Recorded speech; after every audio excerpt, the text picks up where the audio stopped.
What if I told you the quickest way to become a better woodworker was by making things that other people wouldn't buy for themselves? I hope you're ready to think fast.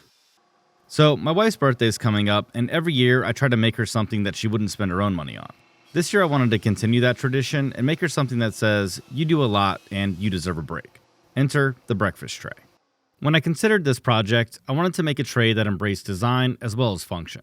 So I wanted to include some fun joinery, contrasting lumber species, and elements from recent projects that my wife found appealing. So this tray is going to be constructed of walnut and white oak with a top made from stretched cane. As we've been covering the design goals, you've seen me mill all my workpieces down to their final thickness, and now it's time to joint one edge so I can rip them to rough width over at the table saw.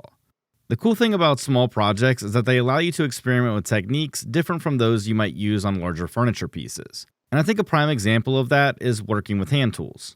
I know that a lot of woodworkers are intimidated by hand tools, so this build aims to calm some of those nerves and show you guys more practical uses. But the first step here is getting all my tree slices trimmed down to their rough width. And what I mean by that is ripping all of my workpieces down with an added 32nd of an inch or 0.8 millimeters to my final width. Yes, I'm decilingual. The reason I want to keep these pieces oversized is because later on I can clean up the saw marks and edges with a hand plane, so leaving them a hair wider gives me space to do so.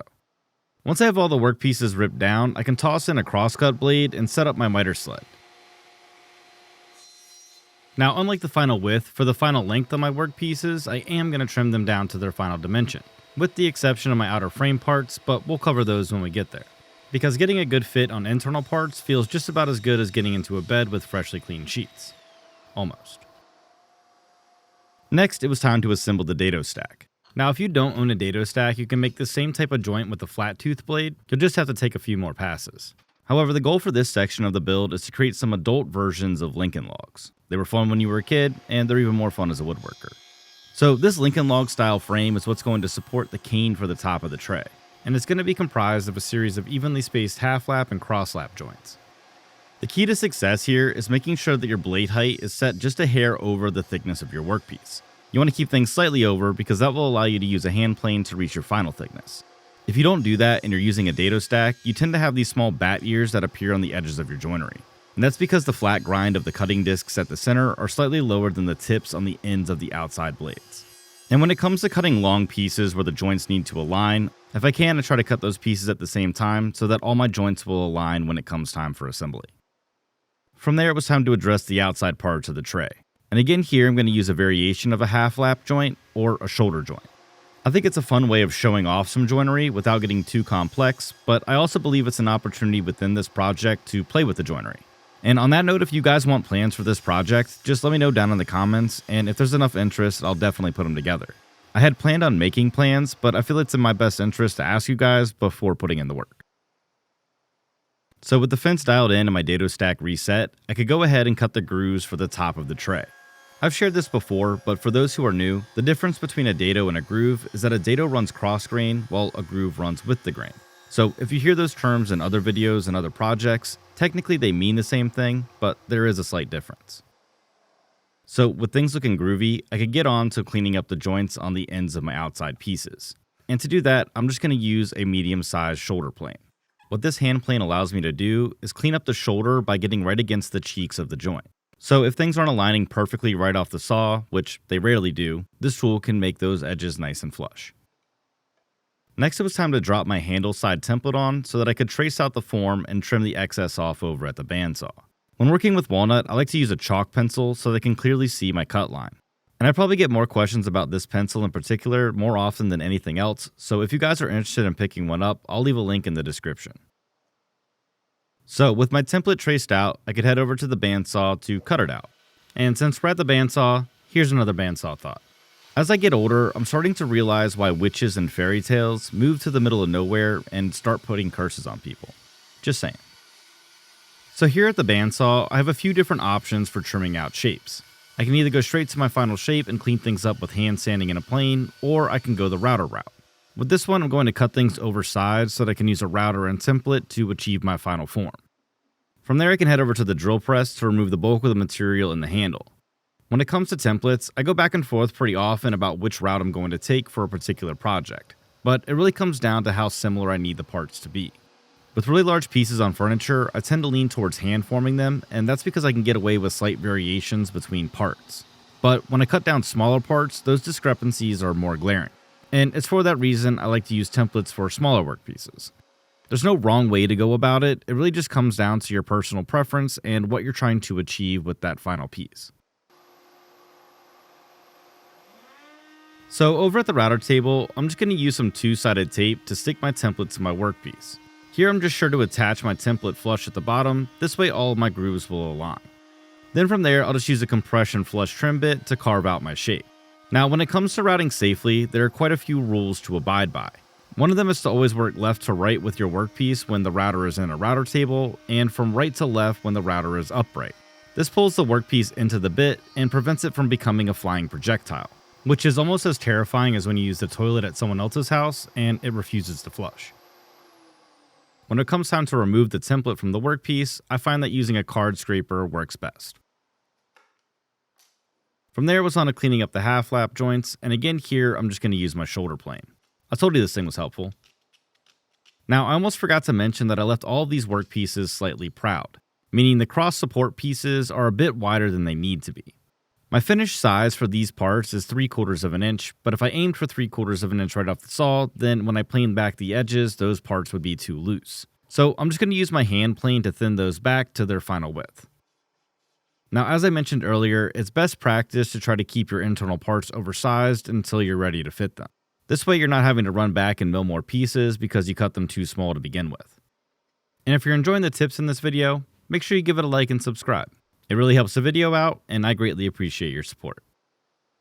Yep, like a glove. Next it was time to glue up the internal support structure, and to do that, I'm just going to use some painter's tape and some F-style clamps. The painter's tape will pull the joint closed at the edge, and the clamps will hold it there, which is a heck of a lot better than that recent poll I took, because all the people in that tent were pissed. To clean up the edges on my side pieces, I'm just going to use some 180 grit and a sanding block. I find that it's a lot easier to clean up your edges before your edge treatments, and that's because it gives you a nice blank canvas to work with. If you do it in the other order, then oftentimes you'll end up cutting into your edge treatment, and that's no bueno. And speaking of edge treatments, let's go ahead and knock that out. Now, I thought about a couple different ways of finishing the edges on this piece, and ultimately just decided to go with an 1/8 inch roundover. This is a pretty subtle roundover, so it's not going to remove too much of my structure or interfere with my future frames. I guess this is one of those less is more situations. Now, because some parts of this internal structure are pretty tight, I'm going to have to finish some of my roundovers using a file.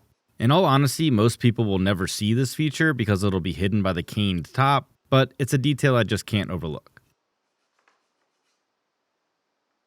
So with the edge treatments completed, I can turn my focus to finish sanding, and I'm going to sand all my parts here up to 180 grit.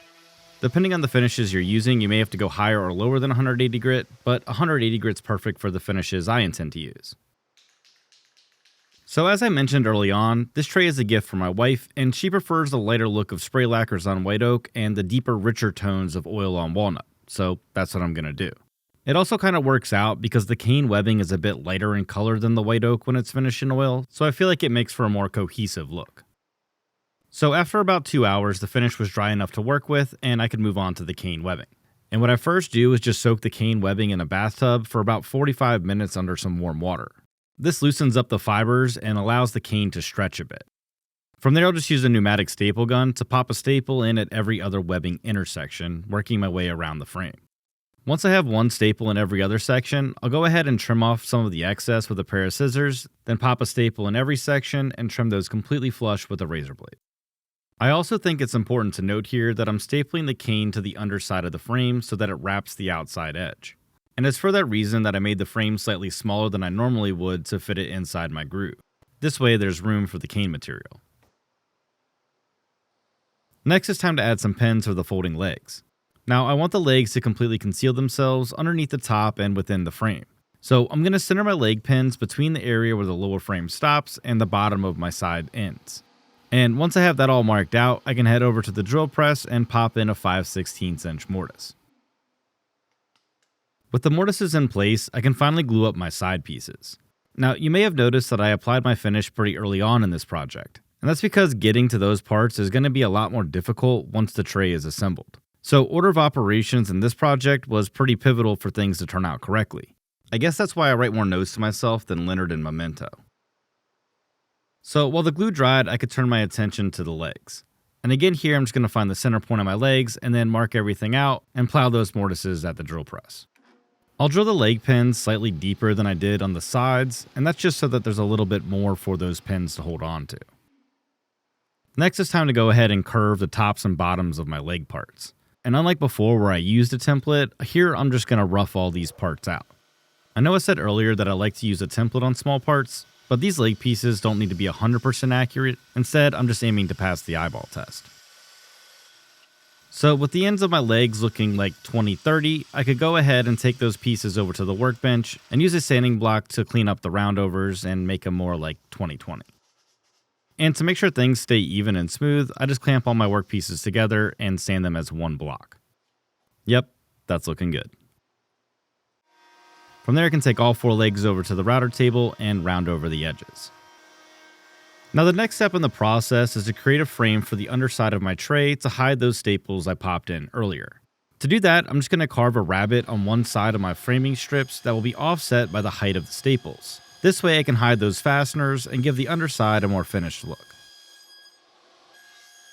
And thinking about all the details that are going into this breakfast tray, it really does beg the question. Would you gift this project or keep it for yourself? No judgment here, but let me know what you would do down in the comments. If you would give it away, start your comment with gifter. And if you would keep it, start your comment with keeper. And as always, if you start your comment with gifter or keeper, I'll reply to you guys first because I know you're paying attention. So with the frame parts all trimmed down to their final length, I could go ahead and pop them in place and attach them using some CA glue and activator. Next, I could mark out and then trim down the stretchers for the legs. This stretcher's width is ultimately going to set the fit for the entire leg assembly. So I don't want things to be too snug here, but I also don't want them to be too loose either. Instead, I'm aiming to cut them to their exact width minus about a 64th of an inch. This should give me the friction fit that I'm looking for the legs without them rubbing too tightly. And these stretchers are definitely a part where you want to take your measurements directly off your project. If you try to cut them to final length ahead of time, odds are you're going to be way off. It's another victory for referential measuring. So with the stretchers and legs all marked out, I could go ahead and plunge the mortises for the dominoes. If you don't own a domino, dowels would work perfectly fine for this joint, and with that in mind, I'll go ahead and make a few dowels right now. So the dowel making process is actually deceptively easy if you follow these simple steps. First, you want to rip down your strip for your dowel material to about a 1/16 of an inch over your end diameter. Since my end diameter here is going to be 5/16 of an inch, I'm going to trim this down to 3/8 of an inch. Then tilt your blade to 45 degrees and trim off the edges. Next, I need to make a guide block. So I'm just going to use the same Forstner bit that I used to plunge the mortises in my legs and sides, only this time I'm going to drive a hole straight through. And I want this to be kind of a beefy piece of stock. From there I'll head over to the table saw and cut the block right along the top of my through hole, exposing a hair of the edge.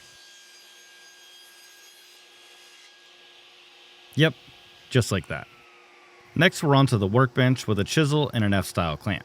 What I want to do here is clamp my chisel to my guide block along the exposed edge. And I'm going to clamp it in place so that the tip of the chisel hangs over the closest edge and the blade runs at a slight angle from front to back. Then from there, I'm just going to chuck my dowel material into my drill and drive it through the hole. It does help to slightly taper the end of the dowel material before you plunge it through, but with this setup, you'll get perfectly shaped dowels every single time. From there, all you have to do is trim your dowel stock down to its final length. And to do that, I'm just going to use a bandsaw, but a handsaw would work just as well. Yeah, I'm well aware that these tools can get expensive, but that's why I'm still rocking fast food napkins as tissues in the car. And if you're not, you're just in a completely different tax bracket. From there, I could go ahead and apply the same finishing touches that I did on the previous parts, and then glue up the legs. As most of you know, I design, build, and make these videos on nights and weekends, so having your support means a ton. So if you guys are enjoying the content you see on the channel and you want to support the show, I'd like to invite you to join my Patreon. Your membership will gain you access to free monthly plans, as well as access to the Discord server where we're constantly chatting about woodworking and woodworking techniques. There's also discount codes for the shop, and a lot more stuff you just can't get through YouTube alone. So if that sounds like something that would interest you, check out the link in the description. And as always, if you can't join today, no sweat. Thank you for liking, commenting, and sharing the videos. And to those of you who've already joined, thank you so much for your continued support. Your donations go directly towards making these videos. So, thank you. With the legs glued in place, the last step on this journey was to get the top frame cut down to size and attached. This frame helps hold the cane down flush to the support pieces below, as well as adds a bit of a decorative touch. I toyed around with the idea of using some accent color here like purple heart or bloodwood, but I wasn't sure how that would go over, so ultimately I just went with white oak. I do think this is another opportunity to have some fun if you're going to build something like this for someone else, or possibly yourself, who knows. But with that final piece attached, the tray was ready for some use, so let's see those glamour shots. You know, as gifts go, this might be one of my favorite things I've ever made. It's definitely a piece worth being given, or being held onto for that matter. And it has a ton of character while still being useful, which is kind of like me. And let's be honest, everyone deserves a break. So if you enjoyed this build and you want to see more like it, check out this video over here next. Subscribe so you don't miss the next one, and as always, I knew this would work, and I'll see you next time.